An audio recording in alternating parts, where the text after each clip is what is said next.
Graça e paz. Hoje é domingo de Páscoa e nós tivemos uma programação especial. Eu não sei como foi a programação na sua casa, mas se você ainda não fez, eu quero te aconselhar a montar uma mesa na sua casa, pôr os seus filhos em volta da mesa e compartilhar com eles o que significa a Páscoa, o que significa o que nós estamos celebrando. Hoje pela manhã eu fiz uma mesa em casa, minha esposa preparou uma mesa e nós compartilhamos com os nossos filhos todo o simbolismo da Páscoa, o que os discípulos estavam celebrando naquela Páscoa, a última Páscoa em que Jesus esteve presente com eles. Eles estavam celebrando a libertação do Egito. Eles estavam celebrando que em algum momento de suas histórias, o anjo da morte chegou diante da casa dos hebreus para matar o primogênito. Mas quando ele chegou na frente da casa daqueles hebreus, havia um sangue no umbral que indicava, nessa casa, um cordeiro já morreu no lugar do primogênito. E eles estavam ali para celebrar isso, e de repente, Jesus dá um novo significado à Páscoa.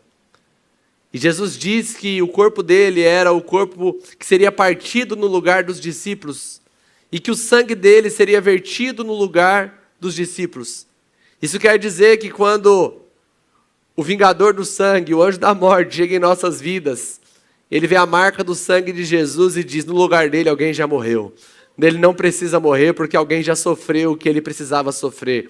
A coroa que ele usou, como nós cantamos, ela era para nós. A coroa que Jesus usou era para nós. Você conseguiu se identificar com isso? A hora que nós estávamos cantando, eu comecei a olhar para mim mesmo e pensar, eu merecia aquela cruz, eu merecia aquela coroa de espinhos, eu merecia aqueles cravos. Jesus não merecia, mas ele decidiu morrer a minha morte e a sua morte. Você consegue dar glórias a Deus por isso? Vamos dar mais uma salva de palmas para Jesus? Glória a Deus, glória a Deus, glória a Deus. Eu poderia pregar hoje sobre a Páscoa, mas todo culto tem sido uma pregação sobre a Páscoa. Então nós vamos concluir a nossa série a respeito da fé. Amém? Aqui, quem pegou toda a série, levanta a mão assim, todas as mensagens. Você que não pegou todas as mensagens, eu quero muito te aconselhar a ouvir as outras 3 mensagens.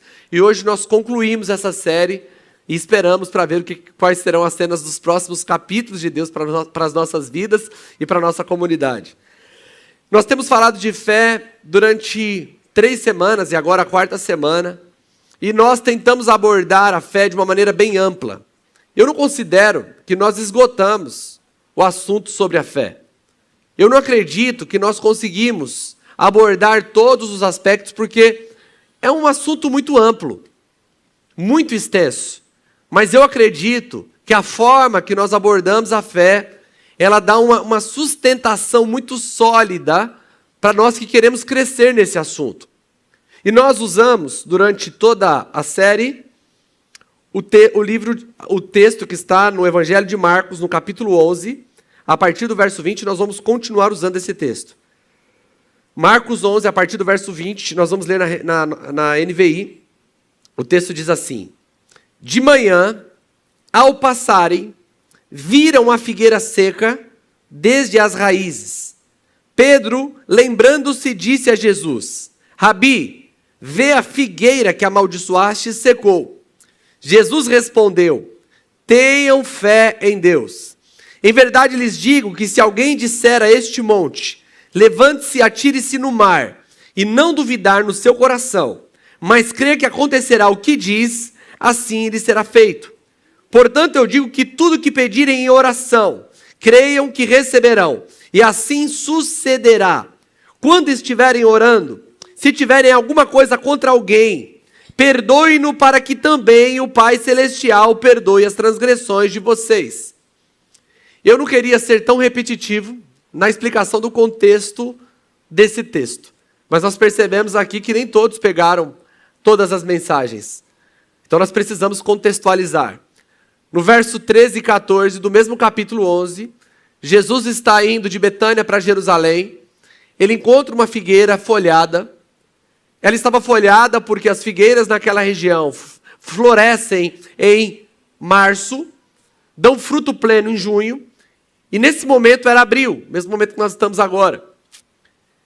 E era comum encontrar brotos comestíveis em abril. Jesus vai até a figueira para encontrar algo para comer. Não encontrando, ele amaldiçoa a figueira. Por que ele amaldiçoa a figueira? Jesus estava ensinando através disso o problema, o perigo de se viver uma vida de aparência, mas sem fruto. Jesus segue tua viagem.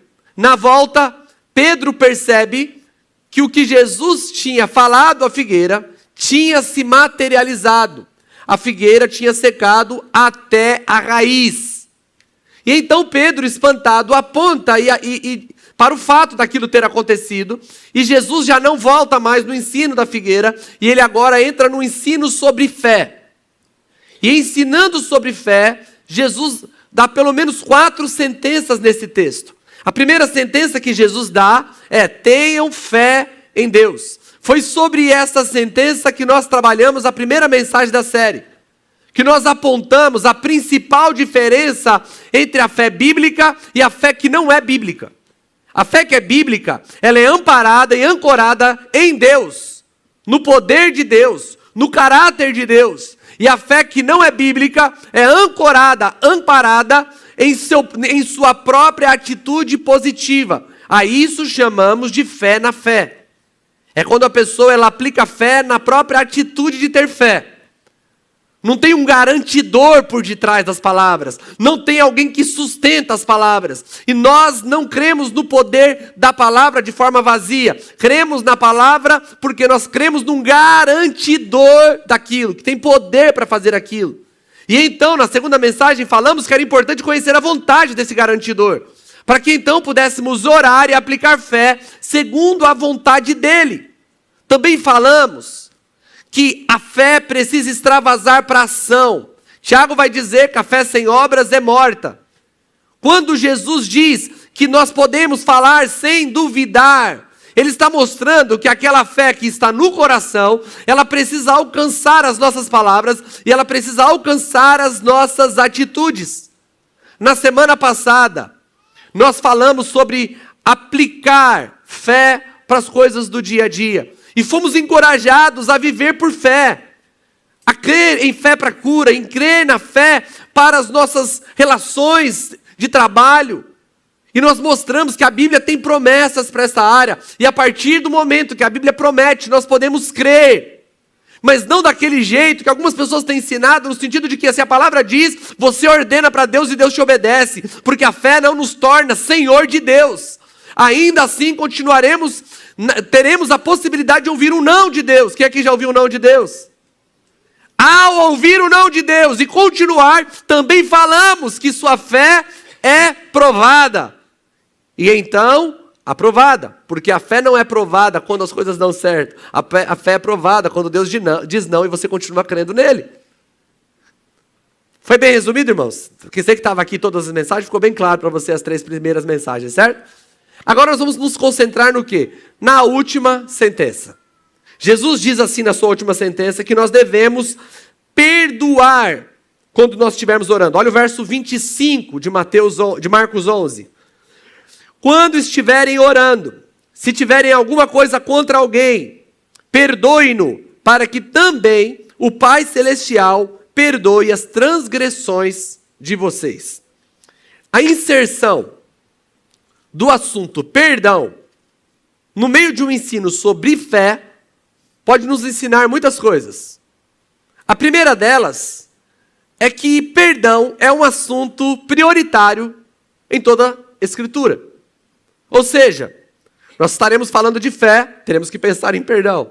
Se estivermos falando do Evangelho puro e simples, estaremos falando de perdão. Se falarmos sobre esperança, temos que falar de perdão. Isso é a primeira coisa que o texto mostra, que Jesus não quer deixar de fora o ensino de perdão. O perdão está relacionado com todos os outros princípios bíblicos. Por quê? Porque a minha relação com Deus está baseado no fato dele ter me perdoado. Hoje nós estamos celebrando a Páscoa. A Páscoa é um ato de perdão, onde Deus nos perdoa. Por que ele nos perdoou? Porque Jesus assumiu sobre ele a nossa culpa. Essa é a primeira lição, quando vemos Jesus inserir o assunto de perdão no ensino sobre fé.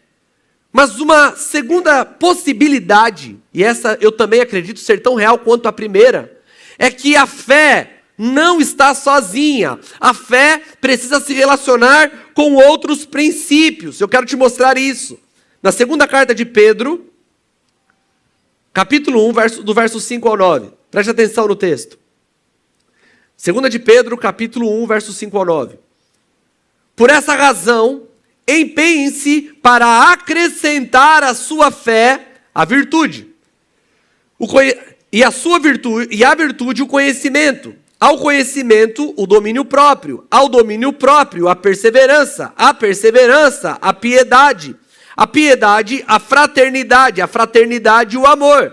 Porque se estas qualidades existirem e estiverem crescendo na vida de vocês, elas impedirão que sejam ineficazes e improdutivos no conhecimento do nosso Senhor Jesus Cristo. Todavia, se alguém não as possui, está cego, só vê o que está perto, esquecendo-se da purificação dos seus antigos pecados. Olha o que Pedro está ensinando. Que eu pego a fé, que é a base da minha vida com Deus, do meu relacionamento com Deus, e eu preciso incluir a esta fé a virtude. O que é a virtude? Um bom caráter. E eu preciso incluir a um bom caráter o conhecimento. Eu preciso conhecer a vontade de Deus, eu preciso buscar conhecimento. Então, ou seja, eu comecei com a fé, mas incluir na fé um bom caráter. Incluir depois do bom caráter, eu incluí o conhecimento do Senhor, e depois o domínio próprio, depois a perseverança, depois a obediência, que é uma vida piedosa, depois uma atitude amigável, que é a fraternidade, e por último, o amor. E por que é importante que eu entenda que a fé não está isolada? Que a fé precisa se relacionar com outros princípios das Escrituras, incluindo esses que Pedro cita. Primeiro, para que nós não sejamos ineficazes. Uma vida de um cristão que não transforma aonde ele está envolvido. A sua vida não mostra fruto nenhum, porque ele não está incluindo a fé dele, essas outras qualidades. Também de ser improdutivo no conhecimento do Senhor. E por último, para que você não se torne cego, esquecendo-se dos pecados que lhe foram perdoados. E é daí que vem a frase que eu coloquei para essa mensagem, eu quero explicá-la. Se você puder soltar o próximo. A frase é: só a fé, mas a fé que não permanece só. Por que só a fé? Porque isso são um dos 5 solas da reforma. Quando Martinho Lutero e os reformadores começaram a protestar contra aquilo que estava acontecendo na igreja naquele tempo, aonde a Escritura não era soberana. A Escritura dividia espaço com o clero e com os dogmas. Então vem os reformadores e colocam: é só a Escritura. Nossa, a Escritura, ela está no topo, ela é a autoridade máxima. Mas tem outros intercessores: não, é só Cristo. Mas tem obras? Não tem obras, é a graça. Só a fé, é só a Deus a glória. Então nós não queremos incluir a fé outra coisa, no sentido da salvação. Porque tudo que se inclui a fé é incluído na fé para a salvação é outro evangelho, e não é o evangelho de Cristo. Não é fé e mais sábado, não é fé e mais circuncisão, não é fé e mais sacrifício. Entende? Qualquer coisa que tentemos incluir a fé, nós estamos pregando outro evangelho, e não é o evangelho de Cristo. Mas essa fé que é sozinha, ela não permanece só. A paz que ela conquista o nosso coração, ela é só para a salvação, mas quando ela entra, ela traz junto de si outros princípios para a vida do cristão. Então ela é só a fé, mas é a fé que não permanece só. Amém, querido? Você está entendendo? Ela entra em nossa vida e ela traz junto de si outras coisas. E por que é tão importante que a fé se relaciona com outros princípios? Eu lembro que, há uns 10 anos atrás, eu estava mergulhado no ensino da fé. Na limitação de encontrar materiais, eu encontrei um material que realmente foi revolucionário, me fez viver uma vida de fé, mudou a minha forma de linguagem, mas não era um ensino equilibrado que eu estou tentando trazer para vocês aqui hoje. Ele não enfatizava a relação da fé com outros princípios. Então, animado como eu fui trabalhar, estava na oficina, e de repente, alguma pessoa chegava e começava a conversar, e de repente chegou um pastor mais velho, mais maduro na minha oficina. E eu comecei a falar com ele com todo o entusiasmo que vocês conhecem, que eu tenho. E eu falei: nós precisamos usar uma linguagem de fé, porque era aquilo que eu estava aprendendo naquele material. Se a pessoa tiver um câncer, por exemplo, ela tem que ficar agradecendo a Deus pela cura do câncer. Embora ela saiba que tem um câncer, ela precisa dizer, obrigado, Senhor, porque esse câncer foi curado, e essa cura vai se manifestar. E ele só me fez uma pergunta que desmontou o meu entusiasmo. Ele perguntou, Mateus, deixa eu só te fazer uma pergunta. A pessoa está com câncer de pulmão. Está fumando 2 maços de cigarro por dia. 3 maços de cigarro por dia. Aí você fala para ele, cara, só agradece a Deus pela cura do seu pulmão. Mas ele não abandona o cigarro. Ele não está cuidando da saúde dele. Faz sentido isso que você está falando? O que ele fez não foi desmontar a minha fé. Não foi desmontar o fato de eu crer que Deus cura câncer de pulmão. Amém? Se você está passando por uma situação dessa, você não precisa deixar de crer porque você falhou durante a sua vida. O que ele estava me dizendo é que a fé precisa se relacionar com o princípio de cuidar da tua própria saúde. E então eu voltei e falei, eu preciso me aprofundar para ter um ensino mais profundo a respeito da fé. E o que Jesus está falando na 4ª sentença, no fato de termos que perdoar enquanto estivermos orando, é mais ou menos isso. Senhor, eu quero que o Senhor traga para minha família paz, eu quero que o Senhor cure o meu filho. Aí Deus fala assim, dá para você perdoar a sua irmã? Por aquilo que ela te fez semana passada, aquelas coisas que ela te falou. Deus, não é disso que eu estou falando, estou falando da cura do meu filho. Mas eu estou falando com você do perdão da tua irmã. Mas não é sobre isso. Deixa eu te falar, se você não perdoar a sua irmã, o vosso Pai Celestial também não perdoará os vossos pecados. E aí a nossa relação não é mais uma relação de pedido, você está sob juízo. Então, perdoa para a gente voltar a falar sobre qualquer outra coisa. Não vamos continuar conversando se você não perdoar. O que Jesus está dizendo é mais ou menos isso. Não adianta a gente ir para aplicar a fé se nós não estamos dispostos a praticar todos os princípios da palavra de Deus.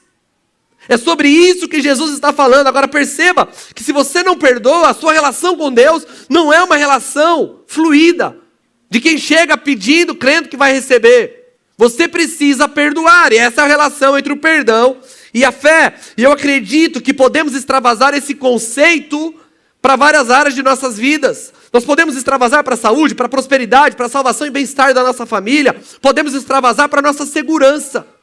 Por exemplo, a saúde. Nós temos vários textos bíblicos que falam de cura divina. Nós lemos aqui na semana passada, Tiago 5, vamos ler de novo, Tiago 5, verso 14 e 15, que diz, há alguém dentre vós doente, que mande chamar os presbíteros da igreja, e que estes orem por ele, ungindo com óleo, e em nome do Senhor, a oração feita com fé curará o doente, e o Senhor o levantará. Além disso, se houver cometido pecados, ele será perdoado. Então veja bem, o meu ensino hoje não visa te dar uma ferramenta de julgamento. Eu vou orar por cura, mas deixa eu perguntar se essa pessoa está cuidando da saúde dela, sim ou não. Você podia me responder um questionário? A que horas você dorme? Quantas gramas você tem comido por dia? Não. Para isso, nós só temos uma ordenança. Chamou a gente ora e aplica a fé para a cura, amém? O ensino é para que você exerça a fé na tua própria vida. Para que a tua vida seja uma vida madura, de aplicação de fé madura. Porque olha o que diz 1 Coríntios 10, 31. Assim quer vocês comam ou bebam, ou façam qualquer outra coisa, façam tudo para a glória de Deus. O texto aqui não está falando de saúde. O texto aqui está falando de uma vida, de relacionamento com os irmãos, de não gerar escândalo, de não comer comida sacrificada. Mas eu acredito que a última sentença é façam tudo para a glória de Deus, nos dá liberdade de expandirmos isso para tudo. Então você está orando por cura, amém? Não pare. Não pare. Mas a pergunta que fica é, você está seguindo esse princípio? O seu prato glorifica a Deus? O seu prato glorifica a Deus? O seu sono glorifica a Deus? Pastor, Deus tem nada a ver com isso. Deus tem a ver com a minha vida espiritual. Tudo que devemos fazer para a glória de Deus. Irmãos, nós temos muitas informações. Se você não está vivendo uma vida que glorifica a Deus na área da alimentação, na área da saúde, você no mínimo tem que estar buscando. Você, no mínimo, tem que estar já nessa direção. Mas tem gente que ignora. Eu lembro que meu pai, com 70 e poucos anos de idade, recebeu lá um diagnóstico, o coração dele já estava grande. E o médico falou: seu Antônio, o senhor não pode ficar comendo comida com sal. Tem que praticamente eliminar o sal da vida do senhor. Então eu prefiro morrer, se for para comer comida sem sal. Pare para pensar nisso. Senhor, cura o seu Antônio. Diminui o coração dele. Senhor, se for para comer comida sem sal, me leva. Você entende?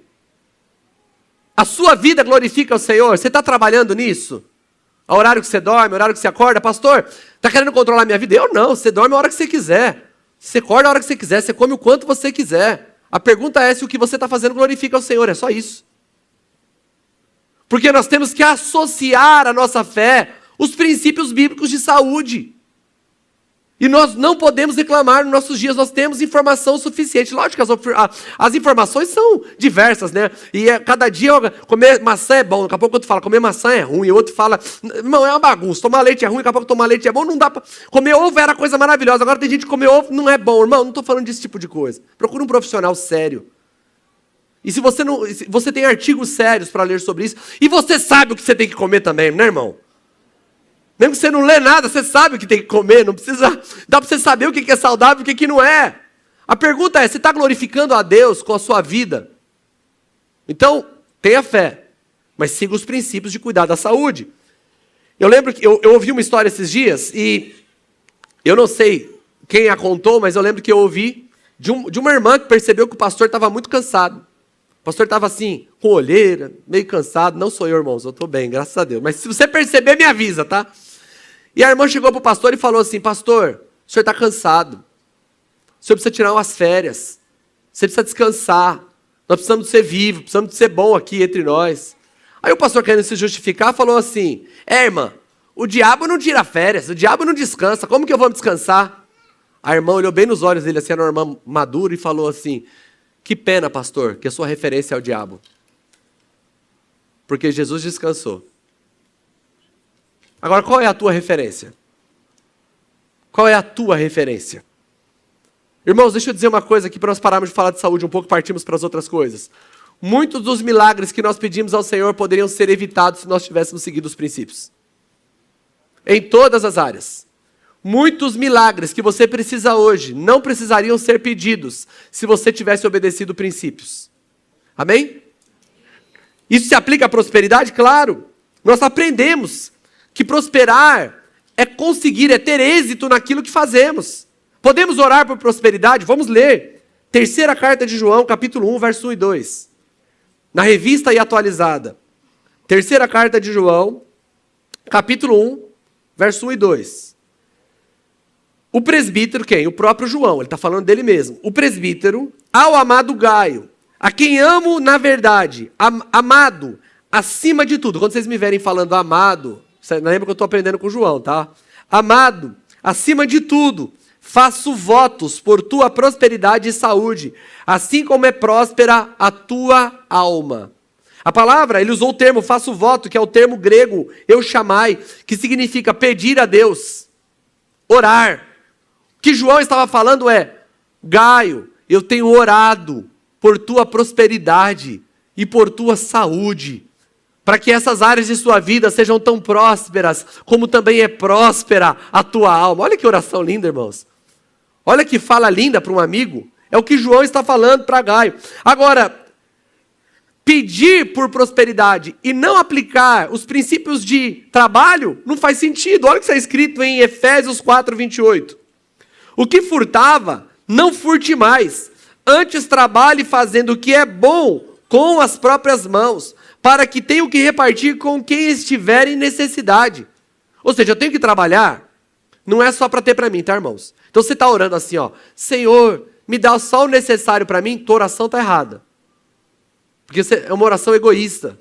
Você tem que orar dizendo: Senhor, eu quero ter para mim e eu quero que sobre, para que eu possa servir as pessoas que estiverem ao meu lado. Esse é um princípio de trabalho. Olha o que está escrito. Segunda carta de Paulo aos Tessalonicenses, capítulo 3, verso 10 ao 12. Esse aqui é o texto que meu pai mais usava para mim, tá, irmãos? Quando ainda estávamos com vocês, ordenamos. Agora é a parte que meu pai mais usava. Se alguém não quiser trabalhar, também não coma. Verdade.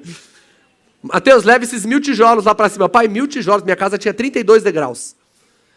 Aí, quando chegava tijolo, essas coisas eram uma tristeza. E minha mãe era o seguinte, minha mãe falava uma vez. Na segunda vez, ela estava subindo com os tijolos na mão. Aí você olhava aquela senhorinha subindo com o tijolo, não tinha como você ficar sentado. E meu pai falava, quem não trabalha é bom que não coma. Aí já tinha que ir lá buscar os tijolos. Pois ouvimos que alguns de vocês estão vivendo desregradamente, não trabalham, mas se intrometem na vida alheia. As tais pessoas ordenamos e exortamos no Senhor. Então aqui é uma ordenança. No Senhor Jesus Cristo, que trabalhem tranquilamente e comam o seu próprio pão.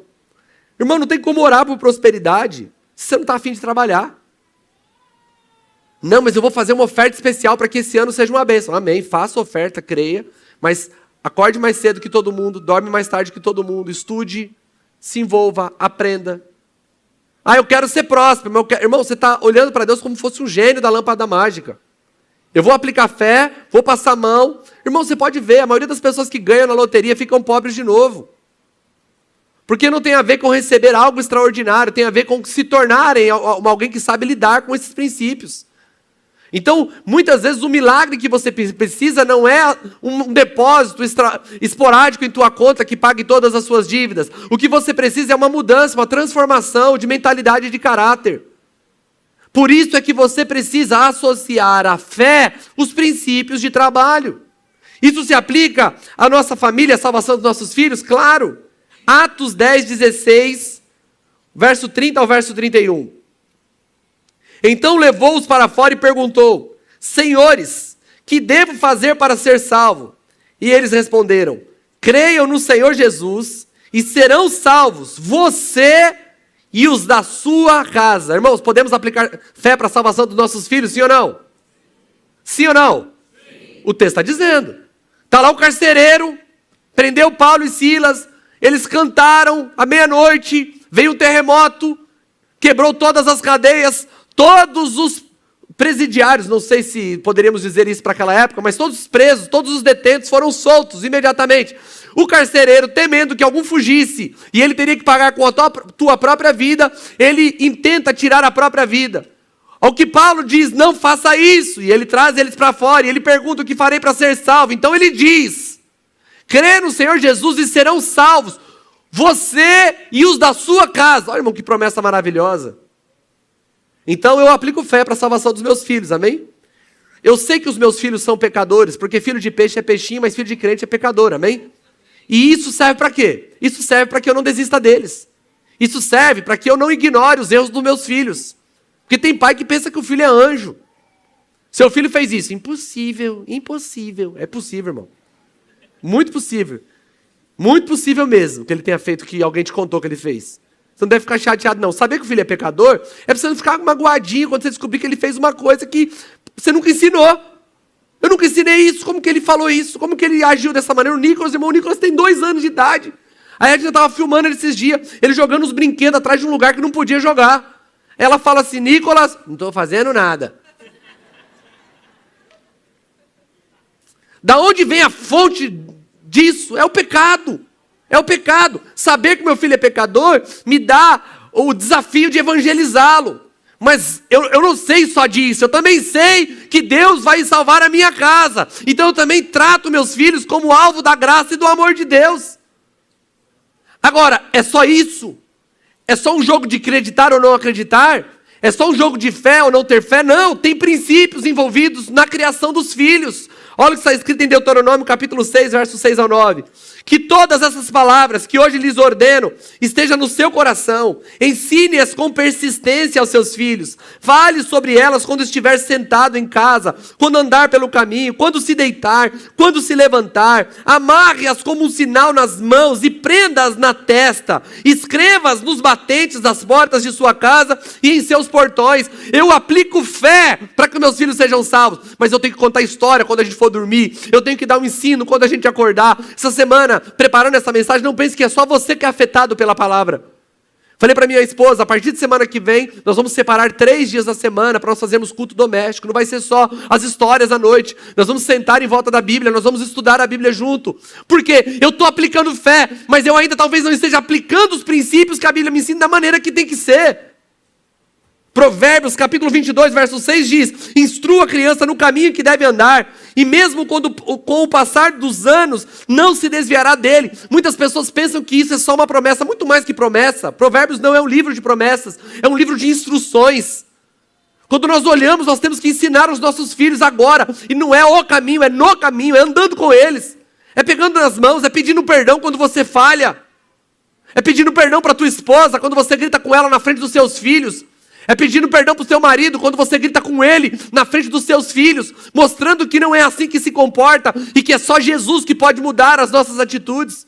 É ensinando no caminho. Pai, você não precisa ser perfeito, você só precisa ser autêntico. E ensinar aquilo que também vale para você. Não grita, fala para o filho, não grita!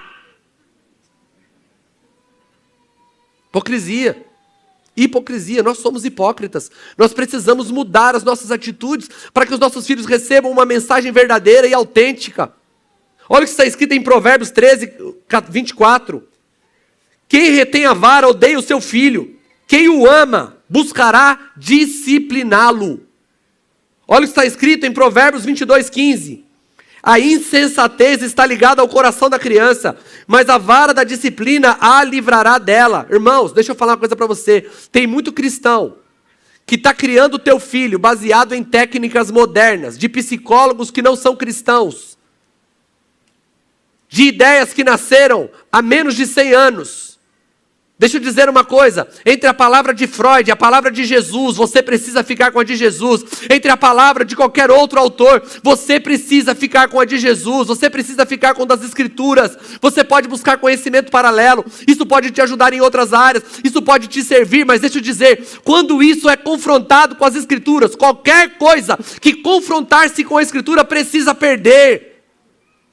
Nós precisamos continuar crendo nos princípios bíblicos que são milenares, que criaram gerações. Ah, pastor, mas gerações traumatizadas. Irmão, só vejo gente traumatizada liderando. Vamos ver como vai ser o filho dessa geração que ninguém quer traumatizar, que não pode frustrar, que não pode dizer não, que não pode disciplinar. Quero ver como vão ser os líderes. Porque nós estamos ignorando os princípios da palavra em detrimento de algo que nós pensamos ser bom. Volte para as Escrituras, não permita que nada seja na tua vida maior do que as Escrituras, porque nós não podemos arriscar nos nossos filhos. Vou tentar uma coisa nova agora. Não dá, irmão, não dá. É irreversível. Eu não vou testar no meu filho uma coisa nova, eu vou melhorar aquilo que eu recebi, lógico, porque meus pais talvez receberam os princípios de forma bruta. Dá para lapidar a aplicação dos princípios, é verdade, dá para melhorar. Mas eu não vou abandonar os princípios para exercer uma coisa nova, uma técnica nova, que um psicólogo de 50 anos, 60 anos disse que tem que ser. Dá para você entender, irmãos? Eu não estou contra isso, eu estou dizendo que quando isso se confronta com as Escrituras, isso cai. Isso se aplica à relação de marido e mulher, isso se aplica a todas as áreas de nossas vidas. O princípio precisa caminhar com a fé, e eu fico com o princípio de criação de filho e de reorganização do meu lar. Você está comigo, mano? Não estou bravo, tá? Parece, mas eu não estou. É que tem coisa que a gente tem que ser incisivo assim para pegar o pai, balançar ele sai daqui tremendo, vai para casa tremendo assim, fala, meu Deus, o que aconteceu comigo? Essa é a minha intenção. Se eu conseguir, glória a Deus por isso. Glória a Deus por isso. Sobre segurança. Todos queremos segurança. E nós que vivemos em um país com alto nível de criminalidade, pensamos muito nisso. E de fato precisamos aplicar fé para isso, amém? Temos que aplicar fé para isso. Mas olha que interessante o que nós aprendemos no diálogo de Jesus com o diabo. Mateus capítulo 4, verso 5 ao verso 7. Então o diabo levou a cidade santa, colocou-o na parte mais alta do templo e lhe disse: se és o filho de Deus, joga-te daqui para baixo, pois está escrito, ele dará ordens aos anjos, dele ao seu respeito, com as mãos ele o segurarão, para que você não tropece em alguma pedra. Jesus respondeu, também está escrito, não ponha à prova o Senhor, o seu Deus. Nós estamos vendo Jesus ensinar o que eu estou falando aqui hoje. Como juntar fé e princípio. O diabo queria que ele aplicasse fé. Jesus fala, não dá para aplicar fé sem princípio. Olha que interessante. O diabo cita o Salmo 91, verso 11 e 12. O diabo cita a Bíblia, dizendo, olha, pula daqui, porque está escrito. Olha o erro de aplicarmos fé sem uso de princípio. Pula daqui, porque ele vai dar ordem aos seus anjos que vão te pegar. Ele fala, mas também está escrito que não devemos tentar o Senhor teu Deus. Vamos sair de casa. Não sei se vocês têm esse costume, eu fui criado numa família que tem esse costume. Vai sair para viagem, alguém ora no carro. Aí levantava alguém, Senhor, a oração só ia melhorando, mas Senhor, abençoa essa viagem. Nos livre do mau motorista, nos livre do acidente, nos livre do tempo mau, nos livre do motorista embriagado, irresponsável. Que essa viagem seja uma bênção. Aí o cara mete 200 por hora no carro. Você está entendendo? Não sabe dirigir direito, fica fechando, usando o celular e a bagunça, Senhor. Irmãos, o que Jesus está dizendo é, aplique fé para a tua segurança, mas cumpra os princípios. Cumpra os princípios da palavra. Homens morrem mais que a mulher, porque às vezes nós somos imprudentes. Sabe, o seguro de carro é mais barato para mulher do que para homem. Por quê? Mulher é mais prudente. Os homens são autoconfiantes. Então, como juntar a tua fé e a tua autoconfiança em você mesmo? Nós precisamos aplicar fé para a nossa segurança. Ah, pastor, então não é para orar mais, é só andar devagar? Não, é para orar. Para crer, aplicar fé na sua segurança. Mas viver sobre os princípios da prudência e da sabedoria. Você está comigo? Eu quero terminar, fechar esse raciocínio, lendo o Salmo 127, verso 1 e 2, na Revista Atualizada. Salmo 127, verso 1 e 2. O salmista diz, se o Senhor não edificar a casa, em vão trabalham os que edificam. Se o Senhor não guardar a cidade, em vão vigia a sentinela. Inútil vos será levantar de madrugada, repousar tarde, comer o pão que penosamente granjeastes. Aos seus amados, ele o dá enquanto dormem. O que eu aprendo com isso, irmãos? Que nós edificamos a nossa casa. Enquanto reconhecemos que se o Senhor não trabalhar em nossa casa, só o exercício do princípio também é inútil. Ou seja, fé sem trabalho é inútil. E trabalho sem fé também é inútil. O que eu estou dizendo para você não é abandonar a fé em detrimento do princípio. E nem muito menos o princípio em detrimento da fé.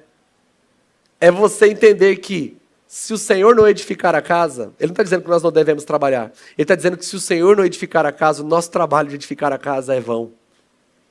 Ele também diz que nós devemos guardar a nossa casa, nós temos que tomar as precauções, mas reconhecer que sem Deus a nossa casa está insegura. Isso significa que displicência, fé e displicência é inútil, mas prudência sem fé também é. E por último, trabalhamos muito, mas reconhecemos que sem a ação de Deus podemos estar desperdiçando os nossos dias. Deus quer nos dar até enquanto descansamos. Ou seja, ter fé e não trabalhar é inútil. Mas trabalhar sem fé é tolice. Nós precisamos nos unir em fé e em princípio, crendo que o Senhor está aqui para cuidar de nós. E Ele não quer nos dar só a fé, Ele quer nos dar também uma prática virtuosa. Por que eu estou ensinando isso? Para que a sua fé seja madura. Senhor, eu preciso de uma cura de gastrite. Pode ser que você esteja aqui hoje com gastrite. Você fala, pastor, então eu não vou nem orar para Deus curar, porque eu sei que eu bebi muito refrigerante, que eu não cuidei. Não é isso que eu estou falando. Eu estou dizendo que antes de dormir, isso acalma os teus pensamentos. Antes de dormir, isso acalma os teus pensamentos. Pastor, eu estou muito estressado. Você está descansando o suficiente? Pastor, quer dizer que você está dando um ensinamento humanista? Não. Eu só estou te mostrando que a Bíblia manda a gente incluir a nossa fé virtude. Nós precisamos. Por quê? Porque isso é uma fé madura. Isso vai servir para alguma coisa na minha prática de fé com os meus irmãos? Lógico que não, irmão. Ninguém vai fazer um questionário com você para saber se você deve ou não receber uma oração. Ninguém vai fazer. Mas talvez se Deus te der o dinheiro que você está precisando, você vai acabar com tudo de novo. E talvez o tombo vai ser maior. Mais pessoas vão se ferir com seus erros administrativos. Então pede para Deus um milagre, mas pede para Deus te dar sabedoria e pessoas que te ensinem a lidar com dinheiro. Isso é um exercício de fé maduro. Não é você ficar andando como um bobo que fica dizendo um monte de mantra, mas que não significa nada, porque você não está disposto a obedecer. Tem pessoa que está angustiada aqui, sofrendo, pedindo para Deus trazer cura. Deus vai te trazer cura, irmão, quando você obedecer e perdoar teu irmão. Quando você obedecer e perdoar tua mãe. Quando você obedecer e perdoar teu filho. É condicional? É. O texto é condicional. O texto está mostrando que é uma condição. E por que Deus impõe condição? Porque Ele te deu condições de fazer o que Ele te pediu. Romanos 5 diz que Ele derramou o seu amor em nosso coração pelo Espírito. Todos nós que nascemos de novo somos capazes de perdoar. Nós não precisamos dizer que não somos, recebemos esse poder de Deus para perdoar. Recebemos capacidade de Deus para obedecer.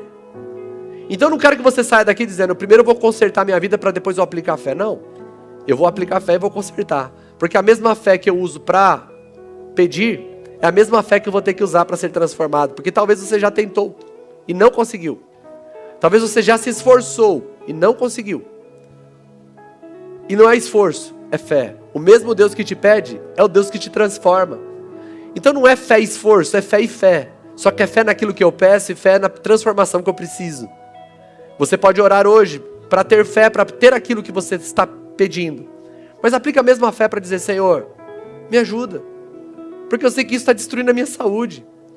E eu não estou conseguindo, eu já fiz vários compromissos de não fazer mais, mas eu acabo fazendo. Senhor, eu sei que a minha casa está vivendo hoje um caos. E a culpa é minha. Eu sou o caos da minha casa. Senhor, eu estou pedindo para o Senhor curar minha casa, mas eu também estou pedindo para o Senhor me mudar. Olha que coisa maravilhosa, é quando a nossa fé fica madura. Senhor, eu oro pelos meus filhos, para que os meus filhos sejam salvos. Mas, Senhor, eu oro para que o Senhor me melhore como pai, porque eu sou um pai ruim. Eu não dou atenção para os meus filhos. Senhor, eu quero orar nesse momento para que o Senhor me traga segurança, porque eu quero ver meus filhos seguros, Senhor, mas me ajude a abandonar essa imprudência. Quantas vezes seus filhos ficaram expostos a gente má, porque você não se preocupou com quem anda perto do teu filho. Me ajuda a criar os meus filhos, mas me dá sabedoria para cuidar do ambiente onde os meus filhos estão. Que o Senhor te encha de fé depois dessa série, mas que você se torne alguém que exerce fé com maturidade. Amém? Eu quero te convidar a ficar em pé neste momento. Enquanto os irmãos cantam, eu gostaria de pedir para você não cantar, por 1 minuto pelo menos. Por quê? Porque o objetivo agora é você orar. Queria que você fechasse os seus olhos. Por que fechar os olhos, pastor? Para que você entenda que, embora no meio da multidão, você pode encontrar solitude ao fechar os olhos. Você pode encontrar solitude ao não deixar com que as distrações interrompam a tua relação com Deus nesse momento. E você comece a falar, Senhor, me ajuda. Talvez a área, eu não sei qual área, talvez não seja nenhuma das áreas que eu falei aqui hoje. Talvez seja alguma outra área da tua vida que você sabe que você tem que mudar. O Senhor já falou com você. Você já recebeu clareza e revelação. Mas você continua sistematicamente ignorando. Muitos casamentos não precisariam de um milagre para voltarem, se tivessem a tempo seguido os princípios da palavra de Deus. Muitos filhos não estariam perdidos agora, e não é para te trazer culpa, é só te trazer responsabilidade. Se você ao criá-los tivesse criado eles nos caminhos do Senhor. Pais que ignoram o congregar, que deixam de congregar por qualquer coisa, você está ensinando teu filho que congregar é opcional. Então não reclame no futuro quando seu filho não quiser vir ao culto, quiser ir para outro lugar. Ele aprendeu com você. Nós precisamos assumir as responsabilidades de viver por princípios. E então, dizer, Senhor, eu tenho certeza que eu vou receber. Porque eu obedeci a tua palavra, eu também creio que o Senhor é poderoso para fazer mais, infinitamente mais do que eu peço e do que eu penso, segundo o seu poder que em nós opera. Eu quero que você faça a tua oração. É o seu momento de responder a palavra. Pelo que vejo,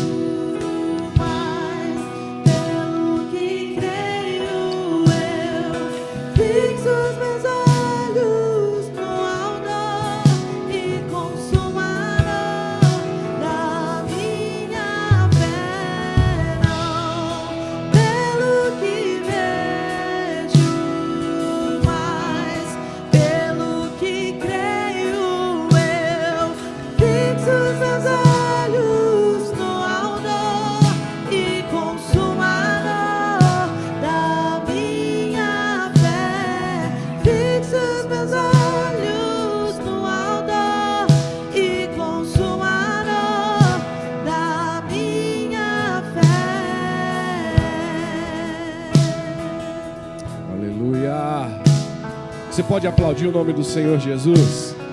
Mais forte, mais forte, mais forte, mais forte.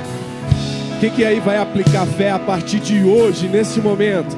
Quem que vai aplicar fé lá na tua família, no teu trabalho? Vai dando glória a Deus, vai aplaudindo mais forte. Aplique fé em todos os teus projetos. Aplique fé hoje, o agora. Aplique fé. Queridos, gostaria de convidar aqui já os líderes aqui à frente. E como nós fizemos no domingo passado, eu gostaria que você não saísse daqui com essa, sabe, nós estamos diante de uma oportunidade de você vir aqui, você pedir oração a esses líderes. De repente você sentiu a necessidade de entregar a tua vida para Jesus. De repente você olhou para a tua vida e para tudo que está acontecendo e fala: eu preciso de Jesus, eu preciso exercer a fé nesse Jesus. Se você está olhando e pensando, fala: uau, agora é uma oportunidade para você exercer. Qual que é o primeiro passo? Sair do teu lugar, vir até aqui esses irmãos abençoados. Eu tenho certeza que tem uma palavra de Deus para o teu coração. Amém? Nós vamos orar neste momento, mas não deixe de sair. Não saia daqui antes de vir aqui à frente. Gostaria muito de impulsionar você a vir fazer essa oração juntamente com os seus filhos. Amém? Jesus, Pai, nós agradecemos a Ti, Pai. É um privilégio, primeiramente, que nós temos, Senhor, em estar na Tua presença em um culto como esse, aonde foi louvado ao Teu santo nome, bendizemos ao Teu santo nome, mas nós ouvimos a Tua palavra também, Pai.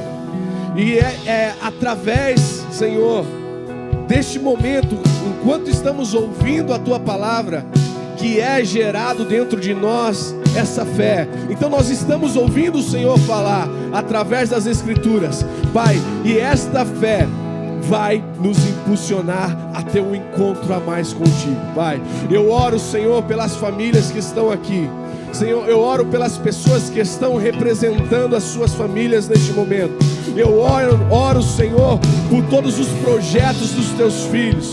Eu oro, Senhor, por tudo aquilo que eles estão olhando e falando não tem saída, mas em Teu nome, Senhor, nós veremos, Senhor, os milagres acontecendo, Pai, porque nós estamos exercendo a nossa fé em Ti, Senhor. Pai, talvez nós estamos como os discípulos falando: Senhor, acrescenta a nossa fé, Senhor. E talvez eu olho para mim, Senhor, e percebo que a minha fé ainda não está tão robusta, Senhor, mas nesta manhã, que ela venha crescer, que ela venha se exercitar e tomar uma estatura adulta, Senhor, que ela venha ser fortalecida nesta manhã, Pai. Eu oro, eu abençoo os Teus filhos, em nome de Jesus, aquele que vive, aquele que reina para todo o sempre.